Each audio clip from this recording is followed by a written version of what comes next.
Nagtapok niadtong adlaw nga Sabado, Agosto 8, 2026 ang mga sakop sa media gikan sa Davao Region ug mga estudyante alang sa Istoryahay 2026 Dakadayawan Media Caravan nga gipangunahan sa Ayala Foundation nga gipahigayon sa Holy Cross of Davao College sa Santa Ana Avenue, Davao City.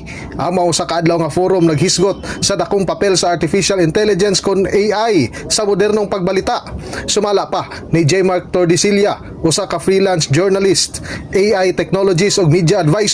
Dili na ikalimod ang papel sa AI sa industriya, busa kinahanglan ng dawaton ug tun-an ang maong teknolohiya. Dapat isipin natin palagi kung paano natin mapapabuti yung information ecosystem natin at saka yung quality ng mga stories natin sa paggamit ng AI. Samtang alang usab kay Mary Rose, usa ka third year BS Psychology student, mahinungdanon kaayo ay ang mga nakatunan sa maong forum, ilabi na sa saktong paggamit sa maong teknolohiya nga dakong ikatabang ngadto sa iyang pagtuon. Learnings from today, it says about how important it is to use AI wisely. Dili dapat siya ipataka o gamit, especially because nagagamit po siya ang resources sa tuwang environment po.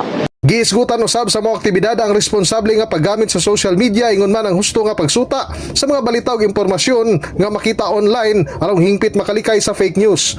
Gilauman nga pinaagi sa mong caravan, mas mapalapad pa ang kahibalo sa komunidad sa eksaktong pagbalanse sa teknolohiya ug etika sa pamahayag.